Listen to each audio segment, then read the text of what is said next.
Life has a way of surprising you when you least expect it, and that's exactly what happened to me one evening.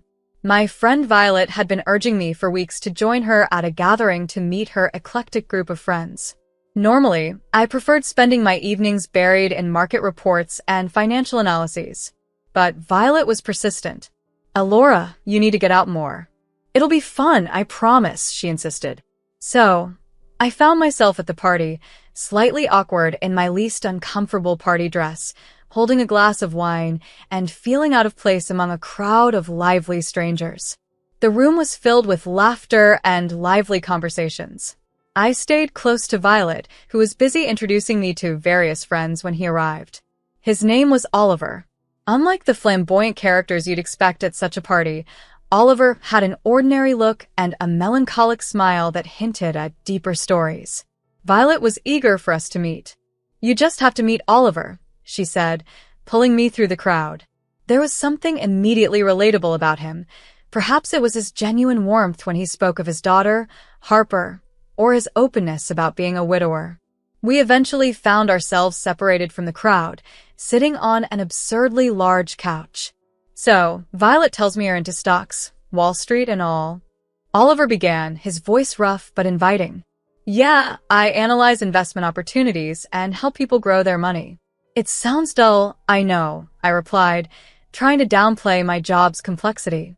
"No, that sounds really impressive," he chuckled, sipping his beer. Our conversation flowed effortlessly, covering everything from films to the perils of dating. Laughing more than I had in months, I found Oliver's company unexpectedly comforting. Admitting my reluctance about attending the party, I found Oliver equally hesitant about social events. "I only came because Violet promised Harper could hang out for a while, meet some normal adults," he joked, rolling his eyes. As he talked about Harper, his eyes lit up. "She's something, smart, kind, and a bit too cheeky for her good," he shared with a proud grin. His love for her was evident and touching. As the party wound down, I realized I didn't want our conversation to end. Oliver was like a refreshing change from my usual routine. On a whim, I suggested, maybe we could grab a coffee sometime? Talk more about market trends, or just anything else. To my delight, he smiled warmly. "I'd like that," he replied.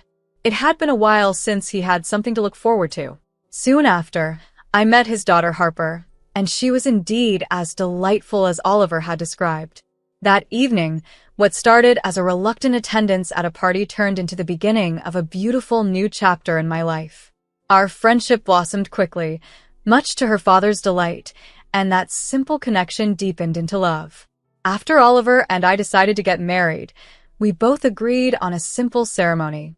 There were no extravagant gowns or lavish venues, just the two of us, my family, and Harper, who were bursting with excitement.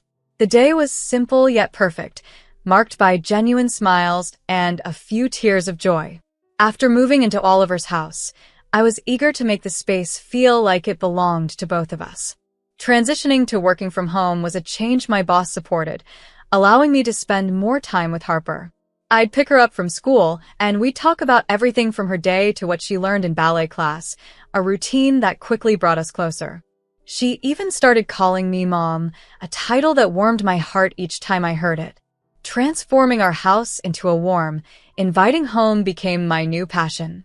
However, a few months into our marriage, I began to notice subtle changes in Oliver's behavior. His casual comments about the meals I cooked becoming either too bland or too salty were the first signs.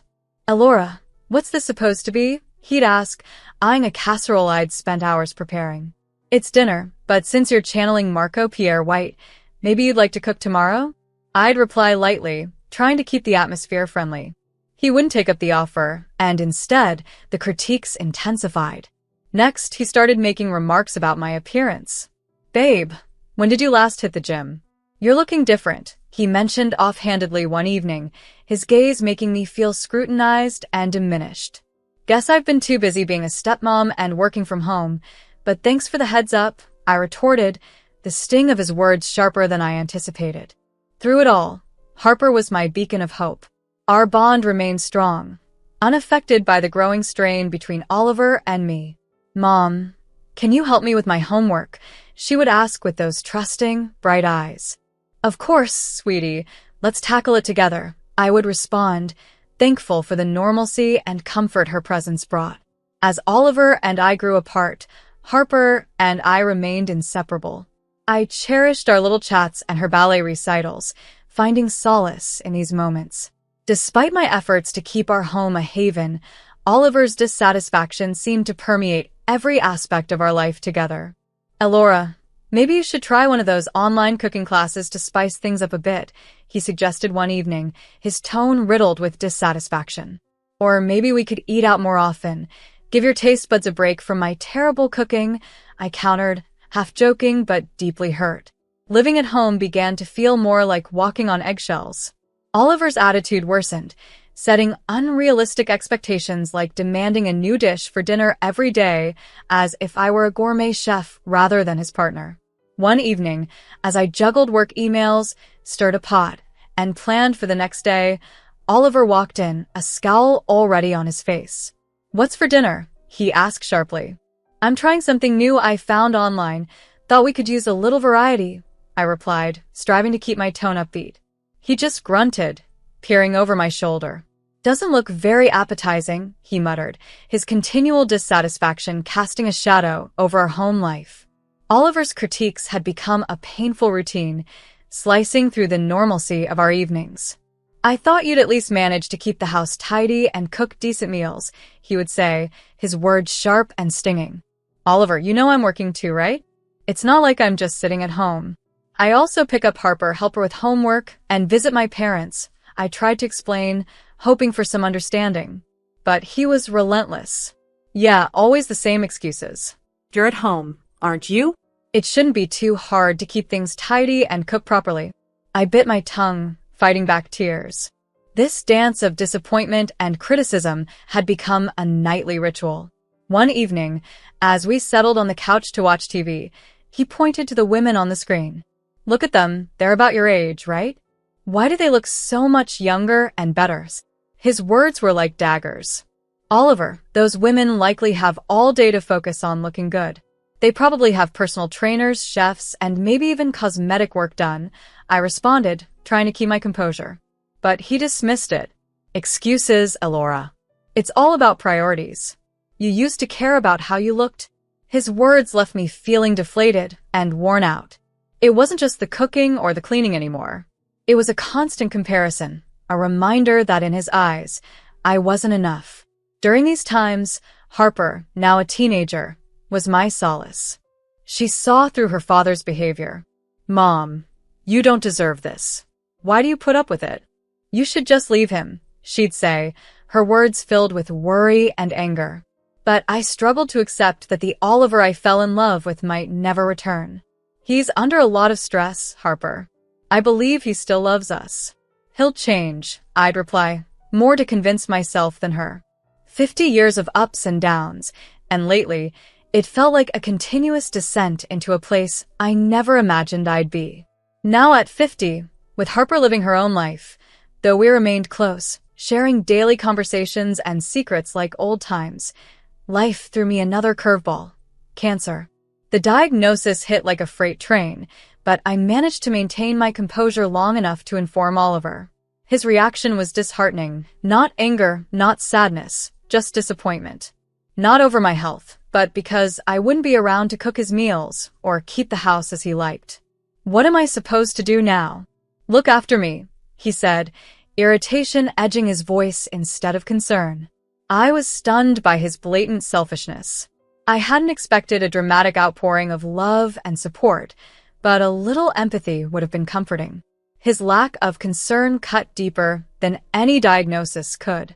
As I started treatment, spending more time in the hospital than at home, my parents, despite their health issues, and Harper were my support, their visits brightening the dreary days. Oliver never showed. Not even once. It hurt more than I cared to admit. Despite everything, part of me still hoped he'd show some sign of care. During one of Harper's visits, I couldn't hide my disappointment any longer. "I can't believe he hasn't shown up, not even once," I confessed, trying to keep the bitterness from my voice.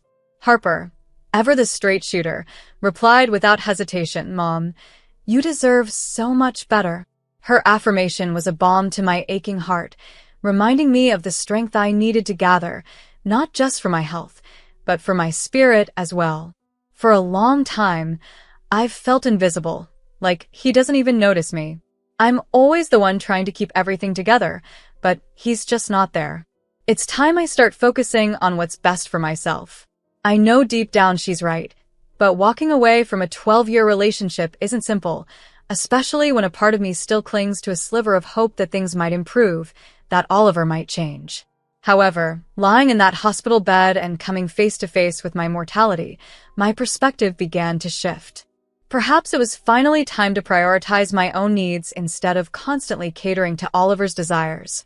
This realization struck on an ordinary Tuesday, the kind that changes your life forever, when Harper entered my hospital room with a troubled expression. I knew something was wrong the moment I saw her face. Harper has never been one to mask her emotions well. "Mom, we need to talk," she said, avoiding eye contact. My heart sank. Mom from her was usually soothing, but today it sounded like the prelude to distressing news. "What's wrong, Harper's?" I braced myself for her response. Taking a deep breath, she finally spoke. "It's about Dad. He's seeing someone else, Mom, and it's serious. He introduced her to me last week." Her words struck me like a blow. Although our marriage was far from perfect, the blatant confirmation that he had moved on wounded me deeply. "How long?" My voice was barely a whisper. "A while, I guess." "I'm so sorry, Mom." Harper's voice broke, her usual resilience giving way to concern. Sitting there, processing the sting of betrayal, though not entirely shocked, everything began to make sense. Oliver's late nights, his newfound obsession with appearing younger, the different cologne. It all clicked, yet hearing it from Harper felt like an entirely different betrayal. "Does he think this is okay? Introducing her to you, as if it's normal?" I couldn't mask the anger in my voice. Harper shrugged. "He's convinced himself you're already gone, Mom. Says it's time he moved on for his happiness." "His happiness?" I scoffed, a bitter laugh escaping me.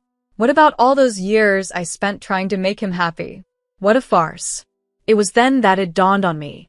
Oliver had never truly seen me, not the real me. He saw someone to take care of his needs, to manage his household, but never his partner. And here I was, fighting cancer, while he played house with someone else. For the first time in a long while, I felt a fierce spark ignite within me. Anger, yes, but also determination. I had been living for Oliver, worrying about his every need. It was time I started living for myself. Harper, noticing my resolve, asked, "What are you going to do? You can't let him just get away with this." A cold resolve washed over me. Oliver's disregard for our marriage made one thing clear. It was time to turn the page. "Tell him I agree to the divorce," I stated decisively, surprising even myself with my firmness. It was evident he had moved on, and so would I. As Harper's eyes widened in surprise, I nodded firmly. "Yes, just like that. He thinks he can easily replace me? Well, he can try. But he'll realize the mistake he's made, not immediately, but eventually. He'll understand the value of what he discarded."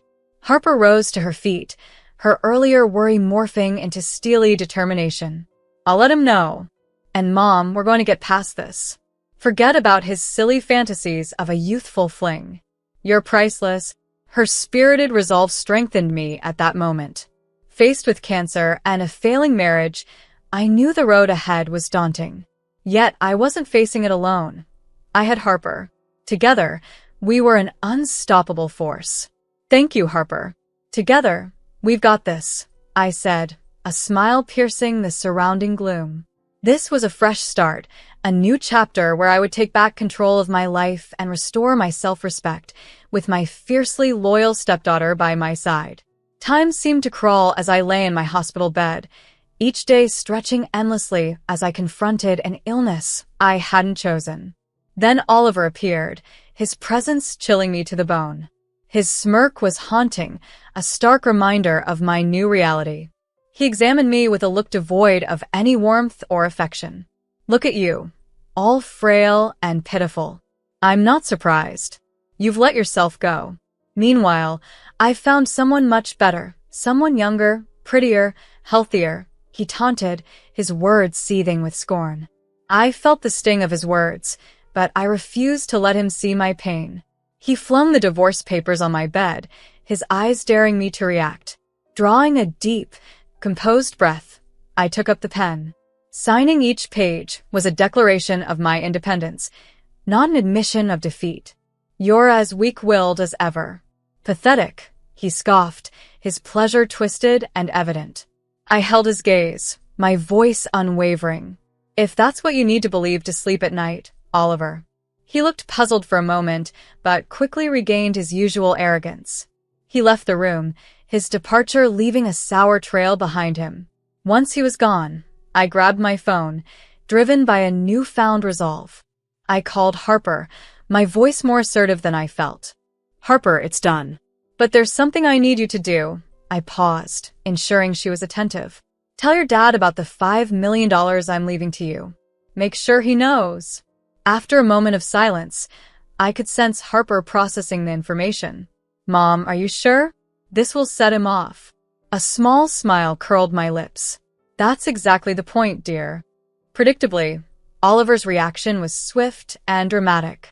My phone buzzed relentlessly with his calls, each ignored call bolstering my spirit.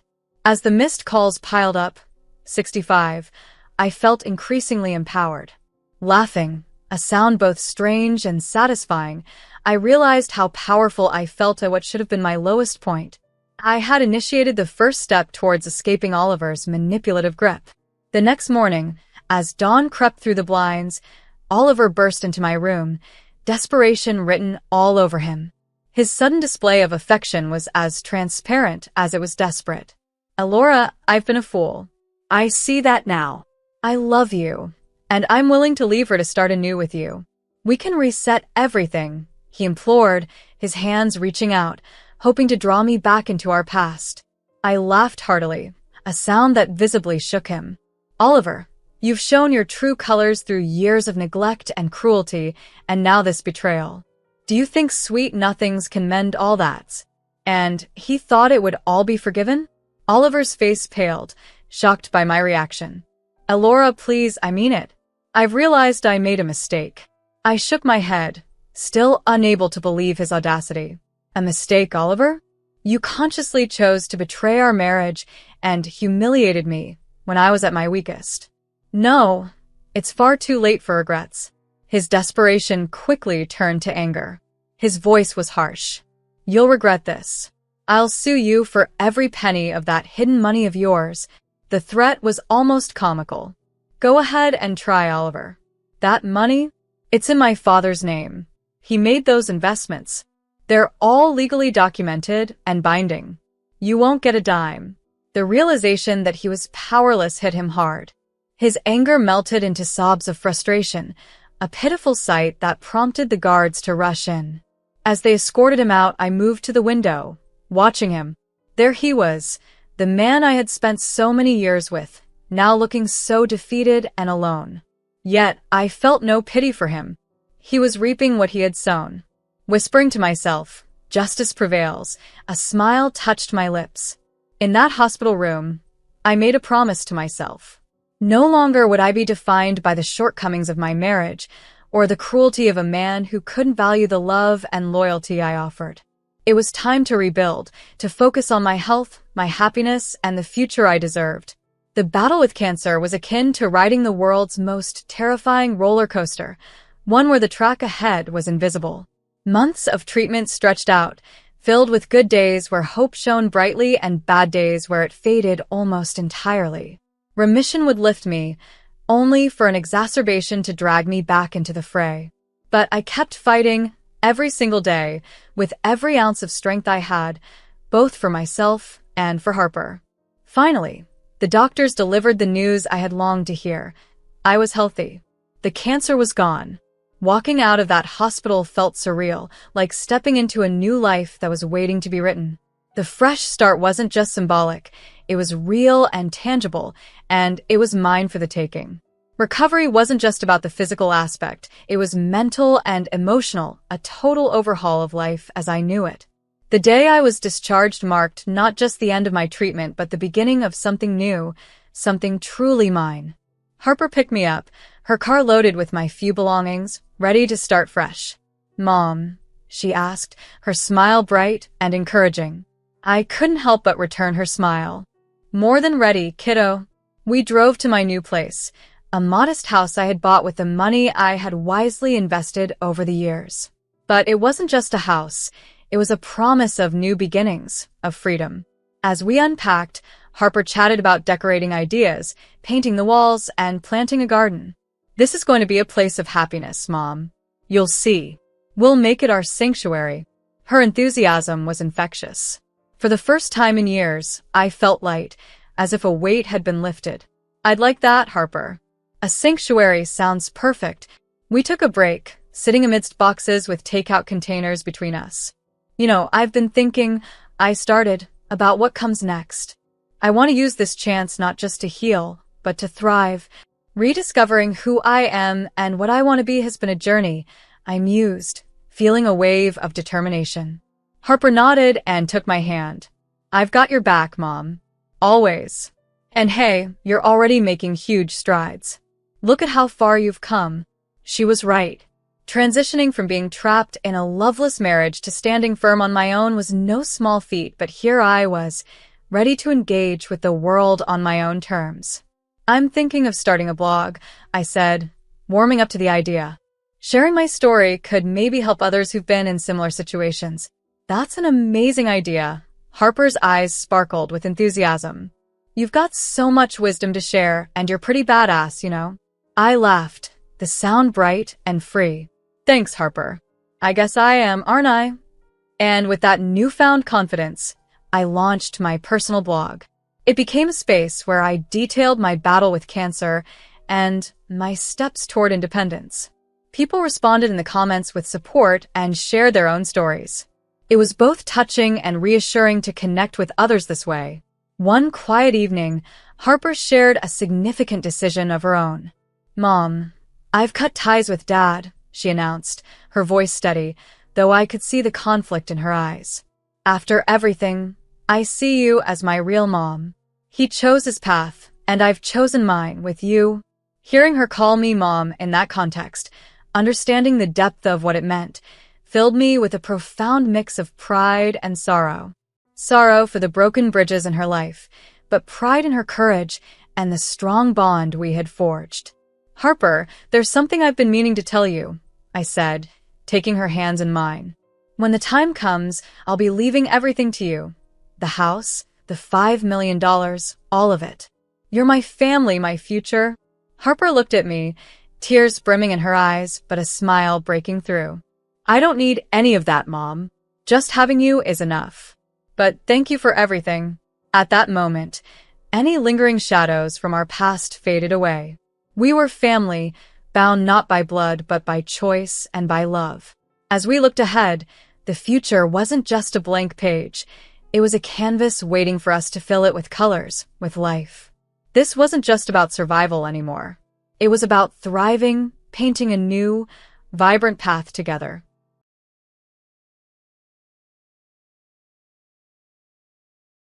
I went to the house, but I'm planning to get rid of everything that was Grandma's, so it's fine. No need to worry. My daughter-in-law smirked. She wasn't the only one who was troublesome. "Get out! This shabby accident property is more than enough for free," my co-father-in-law demanded. "This is the house where Grandma passed away, isn't it?" "This is an unlucky house that will only become a debt," my co-mother-in-law added. "But as for the house," I began to object, but my co-father-in-law pushed me out of the gate and ordered me to leave immediately. "I'm Sophia, 54 years old. My husband is Caleb, 56 years old. My son Rowan is in his second year of marriage. My son's wife is Gina. She used to work for the same company as my son and retired when they got married. Rowan has a transfer every 3 to 4 years due to work. I want to move with him, which makes it hard to decide when to leave my job, so I'm not working right now. The two of them rented an apartment relatively close to our house and lived there. A very smooth married life, until then. A transfer has been decided, Rowan said when he called me. I figured it was about time. Where to? I asked. It's pretty far, he replied, mentioning a place that could be reached by Amtrak. So, when are you moving? I asked, already thinking ahead. You should check out the supermarkets and other things when you get there, and make sure to move in with plenty of time for Gina, I advised him. Rowan hesitated for a moment before saying, No, that's not it. I was confused. Then what is it? I'm being transferred alone, he finally said. What? I exclaimed. I expected a transfer, but being transferred alone was too unexpected. It's different from what we talked about before we got married. But Rowan said something even more unexpected. Hey, the house where Grandma used to live, and where she is now hospitalized. It's empty now, right? He asked hesitantly. So? I inquired. She said she wants to live there or something. What? What do you mean? I questioned, confused. My mother, who is hospitalized, does have a house where she lived alone, but she hasn't passed away yet, and we haven't even thought about what to do after that time comes. It doesn't make sense for my son's wife to use it as her residence without permission. And on top of that, she wants to live there. It's too incomprehensible. Could you get her on the phone, please? I told Rowan, thinking I talked to Gina firsthand. Hello, this is Gina, she answered on the phone smoothly, and before I could ask her anything, she started talking. People will eventually end their lives. So when do you think she'll pass away? She stated. What? I exclaimed.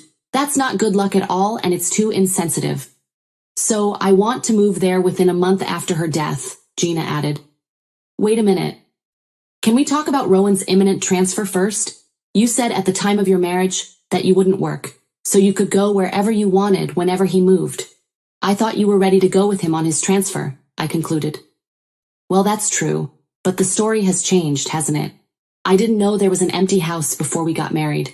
If we have a house, I won't have to work anymore, right? And if we live with my father and mother, we won't have to pay for nursing care in the future, my daughter-in-law reasoned. What? Huh? What did you just say? Are you going to live with your parents? I exclaimed indignantly and threw questions at her in rapid succession. I didn't understand what she meant. Am I talking to an alien family? Are they going to use my mother's house as a base for conquering Earth? Wait, can I talk to Rowan? I asked, desperate. I think it will be a waste even if you talk. Bye.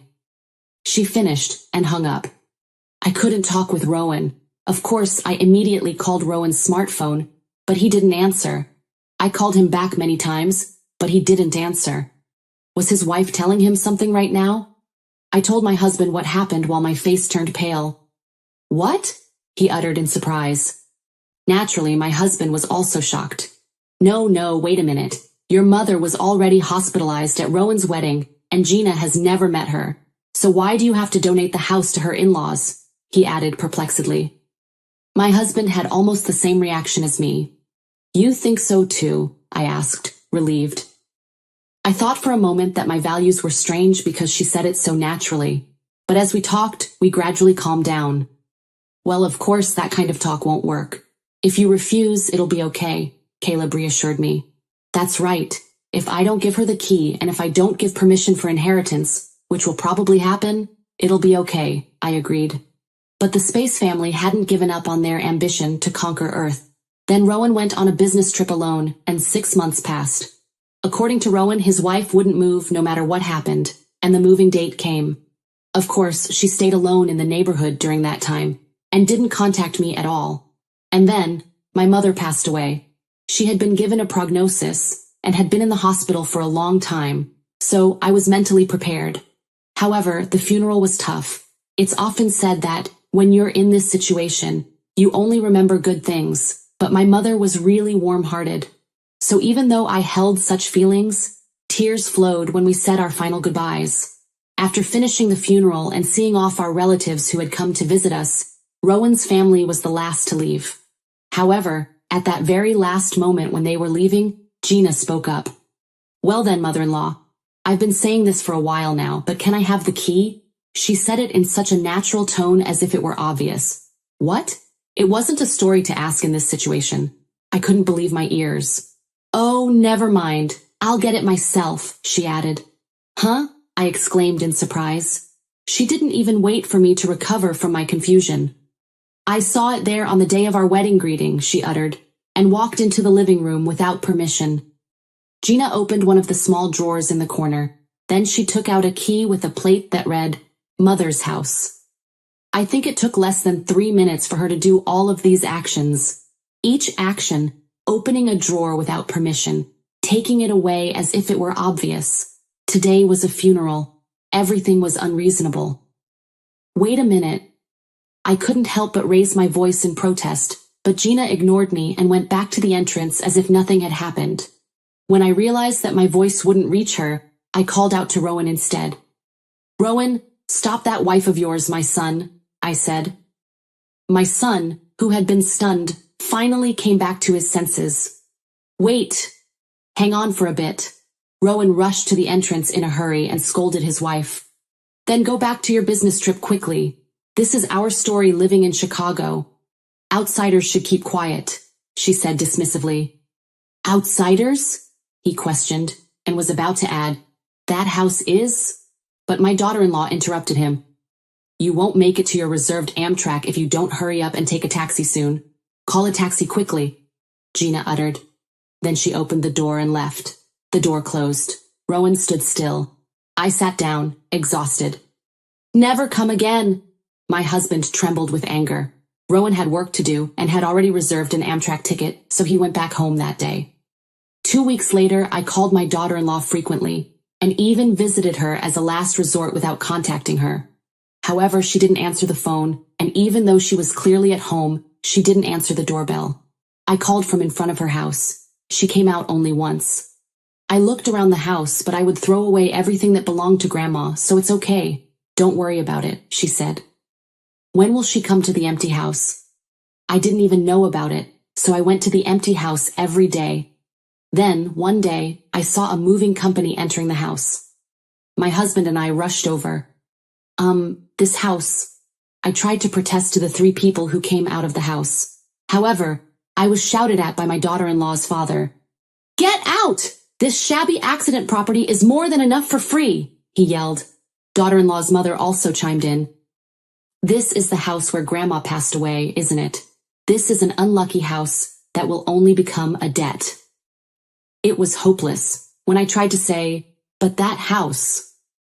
I was pushed out of the gate by my daughter-in-law's father with his shoulder and told to leave quickly. After that, no matter how much I rang the doorbell or what I did, there was no response. When I was about to leave, my eyes fell on a garbage bag. It contained a photo of my late father that my mother had decorated. I took out the photo from the garbage bag. "I'm sorry, Dad. I'll take you home. I'll clean you up," I whispered as tears flowed down my cheeks. I swore that this would definitely bring divine punishment and that I would never forgive them. At this point, it's not about rights to the house anymore. "The Space family should go back to space," I muttered. 1 month later, Rowan returned from his business trip alone. He came back temporarily using the weekend. Apparently, he had finally taken a break from his relatively intense work. "We need to talk," Rowan suggested, calling Gina. After getting her agreement, the 3 of us headed to my mother's house. There we saw a completely different appearance of my daughter-in-law, her father, and her mother, who had driven me out when we met before. All 3 of them looked haggard and had sunken eyes. "I can't sleep," my daughter-in-law said with dark circles under her eyes. "I hear noises like snap or rustle." I laughed softly as expected. "You said accident property yourself. If you throw away photos like that, well, you know what happens. When you took over this house and I went to persuade you later and tried to say, 'But that house?' you shut me out without listening and said, 'Okay, please leave.' This house is a house that my mother gave me, saying, 'Please take care of your father,'" I continued. "What?" my daughter-in-law stammered. "It's your fault for not even listening to their wills," I explained.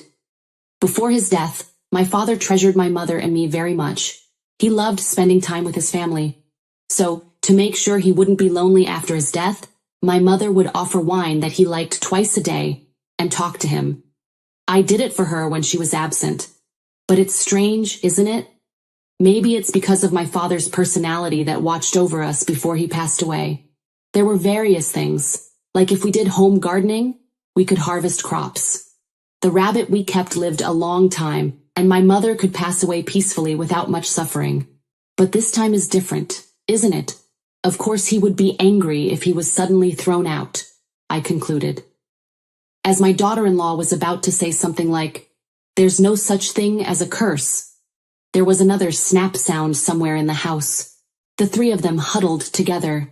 "It's not just the sound," her father said nervously. "There's a leak, and sometimes something crumbles with a rustling sound. It's too dangerous to sleep at night," he added. "Well, that must have really angered my father," I said leisurely. "If it's such a haunted house, you should have told us," my daughter-in-law demanded. "That's not something you should say after occupying it without permission," I replied. All three of them seemed unable to retort. "Well, it's time to leave," my husband declared. "What? Don't decide to leave on your own," my daughter-in-law shouted. Her mother joined in. "My husband and I have always been renting. We were planning to move into a barrier-free apartment eventually," she added.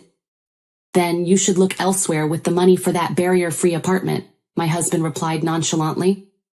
However, Gina's mother continued, "We used all the money because our daughter brought up this house. We were really deceived." This thought process of occupying the house and pretending to be a victim. This has become a case where we must crush both the parent and child. Then my husband said, "But do you know that you messed up the interior of this house by yourselves?" "What?" my daughter-in-law and her parents responded, shocked. It was an unexpected point that they hadn't anticipated. The three of them exclaimed in surprise, in unison. But after a momentary pause, Gina regained her sanity and shouted, "What? The photo! I threw away the photo!" "Number, you guys knocked down the living room and the adjacent room. You called it remodeling," Caleb explained. "But isn't it better for the living room to be spacious?" my daughter-in-law retorted. "Rather than having many old rooms, it's better for 3 people to live together," her father also joined in. 3 people? It's not 4. "It's amazing that my son wasn't included at this point," my husband said, and laughed. "Ha ha ha." The 3 of them looked at him with puzzled faces. My husband pointed to a certain place. "You cut down the pillar." When he said that, I noticed where he was pointing. There was certainly a large pillar when I entered and exited. My husband continued. "The construction company that did the remodeling was an acquaintance of mine. It was Mr. Gorman." I also remembered the name of the person he was talking about. Actually, my husband's job is an exterior wall painter. He often gets work from Gorman Construction. The president of Gorman Construction is a one-man contractor, and my husband's classmate. "You guys told Mr. Gorman to cut the pillar because you wanted to remodel it here." When Mr. Gorman tried to say, "But that pillar?" he heard a condescending remark from you guys. Yeah, just do what the customer wants. That's the way this construction company operates." Mr. Gorman was troubled and consulted me, so I replied, "Please respond as they say. You guys didn't listen, and you didn't listen to my wife's argument this time either. You should pay for your own mistakes," Caleb concluded. "What?" It was clear from their expressions that the price was too high. "This house is old, as you guys say," my husband continued. "It's a house built with one pillar supporting it. It has lost its main pillar and is now supported by walls. Even if it doesn't collapse all at once like in a comedy, various parts will come loose eventually. Leave before it collapses." "Even if you say that, we have nowhere else to go," my daughter-in-law said, her voice rising in panic. "You have a big sin for knowing and leaving it alone," my husband replied. "Fix it with your own money." Rowan suddenly intervened in the noisy argument. "There's no reason to help others." "What?" Gina shouted in a frenzy. "Did I do something?" "Of course. It's a splendid crime called real estate invasion, and you damaged property by throwing away photos without permission." "Well, what?" she shouted again, taken aback by the accusation. My son answered coldly, "You guys lived in someone else's house without permission." "Wait a minute, isn't that strange? I'm your wife." My daughter-in-law clung to my son with a half-smile, trying to reason with him. But my son was cold. "If this were my house, Even if my spouse lived there without permission, it wouldn't be a crime. But this is in my mother's name that she inherited. If my mother sues, the police will move." He paused for a moment before continuing. "You called me an outsider even though I'm your family. If I weren't here, you wouldn't have any connection with this house in the first place. Even though it was a condition of our marriage that you would go with me on my business trip, you broke that too. You lived in my mother's house without permission, but you don't seem to understand that. It's a difference in values. Divorce.